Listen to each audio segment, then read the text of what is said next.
Welcome to Pastor to Pastor. This is episode 27 of Pastor to Pastor. I'm your host, Tim Reynolds. We're glad you joined us today. Today we're going to be talking about changes coming to our church. If you're not having change, if you haven't experienced it, give it time. Change will happen. Have you ever wondered why virtually every church leader or conference that you go to, we speak or we hear about change? I know I speak about it a lot. And it's because we live in a fast-changing culture. It's probably the fastest-changing culture we've ever lived in. Change is not just an occasional reality. It's the life we're living in. For instance, every time an app on your smartphone has an update, you're seeing change that used to take at least a year to happen. We're seeing it happen within days. Now, as you get those updates, you update them probably weekly, and it's changed. That's the type of world that we live in. If we're not aware of how the world around us is changing, we'll miss out on opportunity to share the gospel with that world that we're in. Not because the gospel will become unimportant. Quite the opposite. The more everything else changes, the more important the good news of Jesus will be.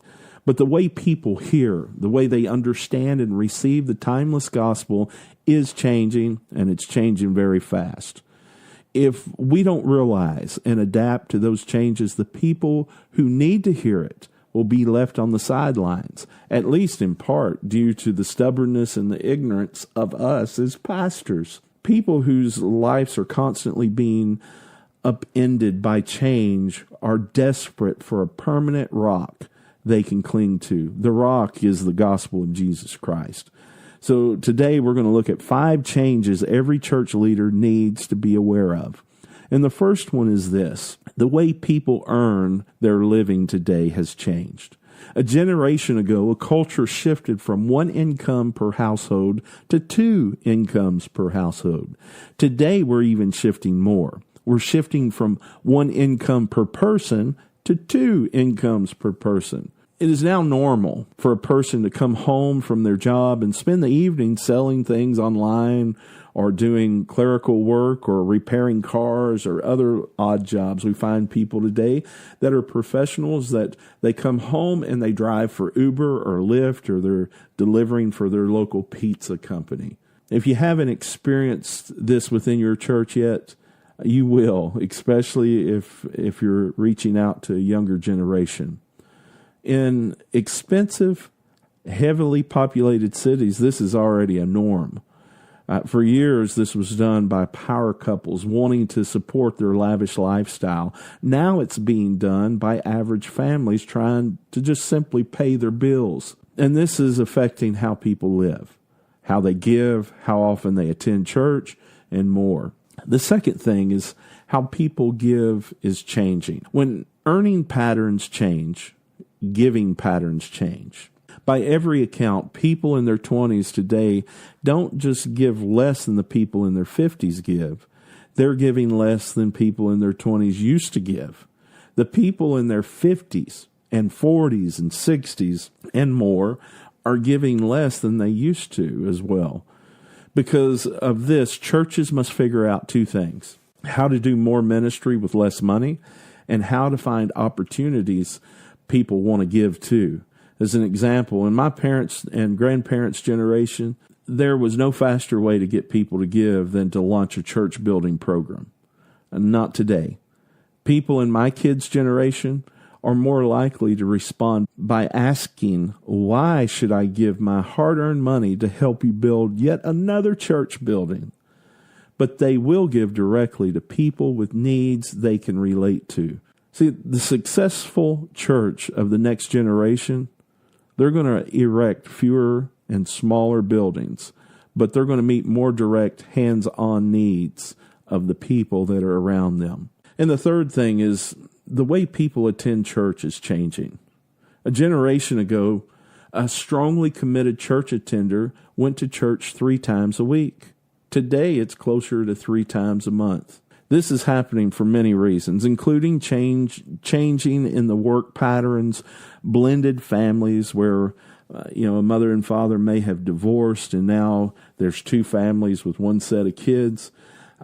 Schedules have changed, and we could make the list even longer.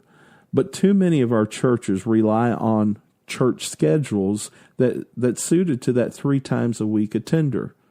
We're not so much thinking about those that may only come 3 times a month. Know this today, we shouldn't lower our expectations. Church attendance has always mattered, and it will always matter. But if we're going to keep people committed to the church, we need to offer them something better than mostly bygone schedules of a good Sunday morning service, a not quite so good Sunday evening service, and not very good at all midweek service. See, people used to attend all those services out of duty, not anymore. And my question is, should they? If church attendance doesn't help them grow as believers, they need to find something that does help them grow as a believer. And to a large degree, people are discovering that this is unfortunately true in everything that they do. Great churches are doing fewer services, but getting more out of them. When they ask people for a second commitment in their weekly calendar, it's for something that isn't already happening in the main church service, like an opportunity to meet real needs or have a deeper study and a fellowship. One way that you can get a crowd to show up on a midweek service is have a dinner, and you're going to see more people there that normally wouldn't come on a midweek service. You may say, well, I don't want to just have a meal to get them there. Well, fellowship is part of our walk with the Lord. We've got to have fellowship with one another, and if that's something that helps, that gets them involved, I'm not telling you to do that every week, but you've got to think outside of the box or the realm of the way that we've always done things. And the fourth thing is the way people commit is changed. If people aren't committing to the things they used to commit to, we need to offer them something better to commit to. Every generation has complained, and you've heard this complaint. Kids these days are less reliable than the previous generation. And it's regularly proven wrong. It's proven false when people step up in new but unexpected ways. Recruiting and keeping church givers and volunteers is harder than it used to be. See, people keep saying it, so it must be true, right? Wrong. Here's how the party line goes a lot of times. It used to be fairly easy to get church members to commit to consistent giving and volunteering. It was easy to ask for missions or building pledges, and people would do it. Mention the need for Sunday school volunteers, and folks would commit every week for decades. But not anymore. Are people not committed as they used to be? Have we all become that unreliable? I say no. People are as committed as they've always been. They just commit in different ways now.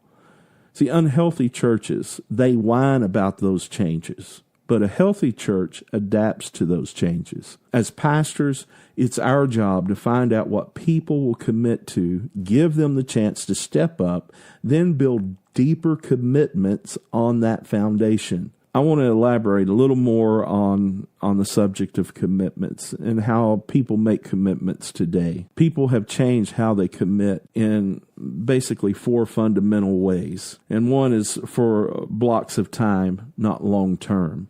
You've heard me talk about this before. Do short-term ministries rather than a long-term. See, a lot has been written about whether or not a short-term mission trip has value. Certainly some of them have become vanity projects for spoiled Westerners who want a vacation in a poor country to ease their conscience. But that's not always true.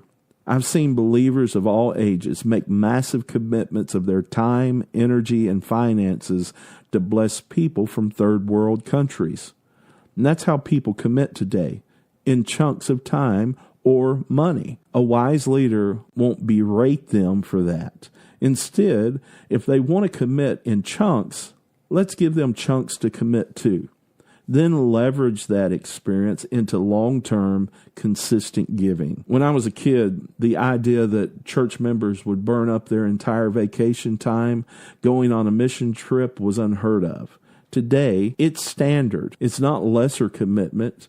It's just different. Then another way the commitment is different is through relationships. People don't give to projects as much as they give to people. People in need, people they know, people they trust, people who lead by example. This is an area where small churches and their pastors can really excel. Instead of complaining about our lack of resources, we should be capitalizing on our relationships with the congregation members. When we know people, we can help them coordinate their gifts, schedule their personalities to meet specific needs and commitments. Don't just ask people to fill a pre-existing cubbyhole or ministry. Take the time to match the person to the need in a way that works for them and it works for the church. Another thing that's changed about their commitment is because we're not asking. There used to be a day that we could say we need volunteers, and people would volunteer. They would raise their hand and they would commit. But over time, we find that because they have felt like it was a long-term thing, they didn't want to commit that way. But a lot of pastors are afraid to ask people for help face to face. We'll do it from the pulpit. We'll do it in a bulletin. Many times we feel like we'll be imposing if we go directly to them. That's not imposing. They're part of your congregation. They're part of your church. They're part of the ministry. So often those individuals are waiting for us to step up and make the request personal, to ask them personally. I know there's been times in my life where I would say we need volunteers and nobody would volunteer. And I would think, well, I'm not going to go ask them. I've already made the statement. Well, I needed to get over myself and I needed to go and ask them. People can always say no, but they're never going to say yes if we don't give them the opportunity, the option to say yes. The scripture tells us you don't have because you don't ask. A good salesperson, they've learned that they've got to ask for the sale. I used to sell vacuum cleaners, and at the end of my presentation, I wouldn't say, do you want to buy one? I would say, which plan works best for you? I would give them options, and then I would plug them into what option best fit them. We as pastors need to practice this. The bulletin announcement isn't enough anymore. See, James advises about asking doesn't end there. In the next verse, he tells us, when you asked, you do not receive because you asked with the wrong motives, that you may spend what you get on your pleasure. James 4, verses 2 through 3. This is where the previous point, being someone they can trust, comes into play. And it leads us to the next point that I want to speak on, committing. They want to commit to something worth committing to. People need to trust that what they're giving to is of real value. They've been scammed before. They've seen high-profile, so-called spiritual leaders who ask with the wrong motives to spend their sacrificial gift on the leader's own pleasure. People won't give just because a church, ministry, or denomination is where they've always given. The work must be practical, valuable, and trustworthy.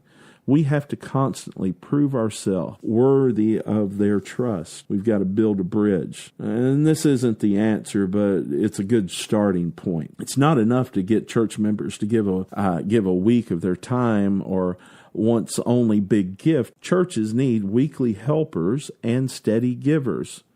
But getting people involved in a way that suits their new schedule and answers their trust issues is how we get that snowball rolling. If we start with an understanding of some of these principles, we can build a bridge from one-time event to a long-term commitment. We can inspire people to become strong, steady givers and volunteers.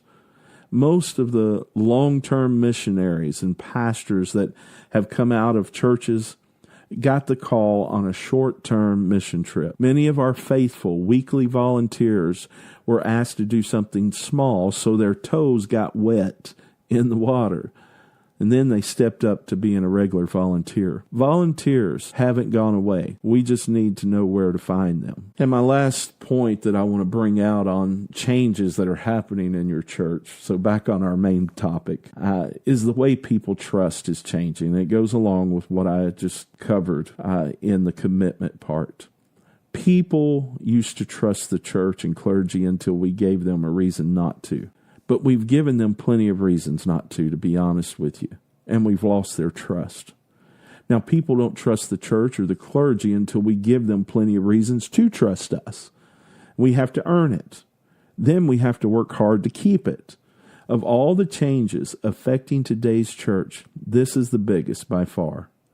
And it's not their fault that trust has been lost. It's the leadership's fault. The good news is it's also in our hands to change this perception. One church at a time, one Christian at a time, one pastor at a time, one act of decency and integrity at a time. We may never win back a general trust of the institution of the church and clergy, but we can get out of the way and let people see that Jesus is and always will be trustworthy. And isn't that what it's really all about anyway? Pointing people to Christ. So I hope this has helped you today on changes that are coming in your church, things that you're going to be faced with. And again, if you're not faced with them, you probably will be in the future. And my prayer is that every individual that listens to these podcasts, that they're having an effect in your life. They're helping you in your walk as a pastor. And if you're not a pastor and you're listening, I hope this helps you see what your pastor may be going through, how your pastor may be thinking. And I hope that it helps your church grow. I'm going to be probably doing our podcast a little different. I know I was trying to do something every week. Well, pastors, you know how busy it can be being a pastor of a church that is active. And I'm going to be putting these podcasts out every other week now instead of every week. I hope that you continue to follow us. Give us some reviews. Also, if you'd like to get in touch with me, you can contact me at PSTR, so that's pastor without the vowels, Tim Reynolds at gmail.com. You can contact me. You can also follow me on Facebook, follow our podcast on Facebook. But what I really need from you is prayer, that God would inspire us to bring things that are very relevant for us as pastors. So pray for our ministry. Pray for what we're doing here. This is to help pastors, and I hope that this is being a help to you. So we'll see you next time on Pastor to Pastor.